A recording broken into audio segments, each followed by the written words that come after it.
So my girlfriend asked me if she got me a onesie, would I wear it? These are the things that happened in our household during quarantine. And I happily said that if she found one in my size, I would wear it on the next episode. Because I'm 6'3". I'm tall. I'm not like David Tennant tall either. I'm more like Maui from Moana. I'm a big guy. So I was pretty sure she wouldn't find anything in my size.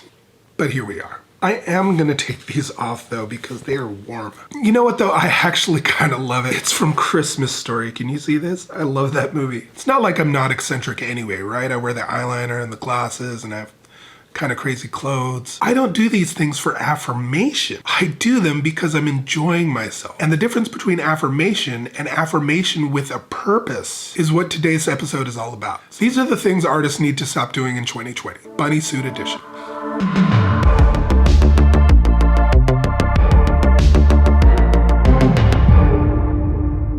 Welcome to Big Music Energy, where we're trying to be the people we needed when we first started out. I am Edmund Clare, a full-time composer and music producer in the San Francisco Bay Area. Now, the things we're about to list today are things we've all done as artists. I'm not judging you. Okay, I'm judging you a tiny bit. They're all things we do to kind of chase affirmation, and there's nothing wrong with that. A lot of people absolutely need affirmation to continue making music. Otherwise, we'd all just be making it in our bedrooms and never show it to anybody. But the things I'm about to list today, while they give you a little shot of dopamine getting that affirmation, maybe, sometimes, they don't necessarily do anything for your career if you're trying to do this for more than just a hobby. But I'm not just gonna tell you to stop doing something and then walk away like, stop doing that, and then you're left with nothing. After each item on the list, I'm gonna give you an alternate action to do so that you can actually get the affirmation while still strategically building your fan base and following. Fan base and following, those are kind of the same thing, aren't they?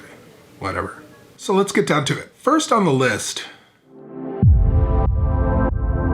stop cornering your friends and family for affirmation. I've been making music for about 15 years, but I've only been full-time for about 6 or 7. At my previous job, we used to have somebody who would come into the break room during lunch and ask everyone in there if they wanted to hear his track. Now, I like to hear up-and-coming indie music more than most. It's literally my job. But when they came in and asked that, I looked around the room and I saw all these faces of people who were like, they were faced with the choice of whether to be a dick and say no, or to hear music they didn't ask for during their lunch break. Don't put people in that position. Don't pull them into your studio during a party. Don't throw it on the radio as you're driving somewhere with a friend. Just fucking stop. No one likes being a captive audience. And I know a lot of you are like, well, I need feedback for my new song. But this really doesn't accomplish that. Friends and family, most of the time, I notice, are in 2 categories. One are the people who really like you and support you and who don't want to hurt your feelings, so they're just going to say, oh my God, it sounds great, good job. And then the other category of friends and family are the ones who don't support you, or the ones who like to keep it real when they really just want to tear your shit apart. Neither of those is objective or useful, especially since you should be getting feedback from your potential fans and current fans. I guess there's another category where the family and friends are also musicians and producers, but we're going to cover that in the next tip. So as an alternate to seeking affirmation from friends and family, first solution is to put your stuff online. If you're doing a promotion right and you're building your following correctly online, we did a video for that somewhere in the corner. These are the people who signed up to hear your demos in their fresh state. These are people who want to be part of your process. And most of the big social media outlets have analytics that you can check out that lets you know how the song is doing. It lets you know if they're tuning out, if they're listening to the end. That is objective data from a much larger sample set than whatever hapless person that happens to be in your field of view when you finish a song. Another alternative for getting feedback and affirmation is playing them at song screenings or playing them at songwriters rounds. There you can see where the audience is tuning out, where they're perking up, and of course there's the big ol' applause. Those things will objectively let you know if your songs are working. So please stop cornering Aunt Jenny, who only listens to Celine Dion, to check out your trap beat. Next on the list, stop playing live shows just for fun. And I know what you're saying. You're like, oh no, I'm doing that for exposure. And that's kind of sort of true if you're brand new and you're first starting out and you're opening for somebody who has a large amount of fans. But there's a much faster, more efficient way to build your following, which I'll get to in a second. It's online. And don't even get me started on the old myth that if you play enough shows, that one day someone important is going to be at that show and they're going to fall in love with you and they're going to help invest in you or sign you and propel your career forward. It's a fairy tale successful artists tell the press because it sounds good. The old rags to riches story. I'm not saying don't play live shows. You can get the affirmation and build your following playing a lot of online streaming shows. And the benefit there is that the old-timey myth can actually ring true when you're doing it online.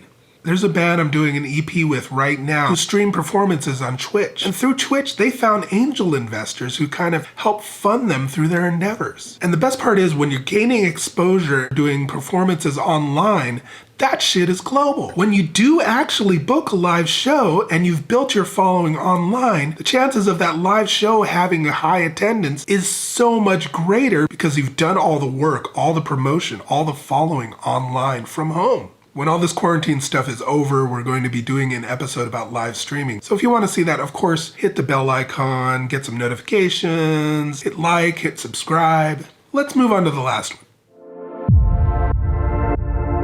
Stop seeking affirmation from fellow musicians / producers and industry professionals. I know that sounds weird, I know that sounds controversial, but hear me out. Producers and fellow musicians are not one size fits all. Just because somebody's worked on or produced a song that's sold 1 million copies doesn't mean they get what you are trying to do as an artist. Both producers and fellow musicians have a real danger of just telling you how they would want the song. People come to me all the time and ask if their song is good or if it's commercial. Now, I'm full-time and making a decent living, but I'm no big name. It's not like Ariana Grande is going to consider me over Max Martin for her next single anytime soon. But people play me their music all the time and they ask if their song is good. And I tell them the same thing every time. It actually doesn't matter whether I think their song is good or not. There are billions of people in the world, and if you think that your particular song sounds good, then it's statistically impossible that there aren't a bunch of people who are going to feel the same way. It's really just a matter of getting that out to those people, which goes back to social media, which goes back to promotion, all that good stuff. We have videos about it. We've all heard the stories about how the Beatles got turned down several times by labels. And I've hung out personally with multi-platinum Grammy-winning producers who are absolutely certain that Billie Eilish would not make it. Regardless of how you feel about her, they were absolutely wrong. So stop seeking affirmation and instead find people who absolutely get your style of music, who work within your style of music, and get constructive criticism. That's useful information if somebody who works in your style loves your track. Alright, much love out to all of you who got to the end here. If you enjoyed this, if you liked it, please give us a like, give us a subscribe, maybe share it with some of your friends. When we see a like, when we see a comment, that gives us a bunch of affirmation and a big shot of dopamine. And plus, like the goal of this video, it absolutely redirects that affirmation to something that helps our strategic goals. See, we practice what we preach. I hope you guys are staying safe out there and social distancing and making lots of music while at home. We post every Friday, so we will see you then. Until then, go write the next big hit.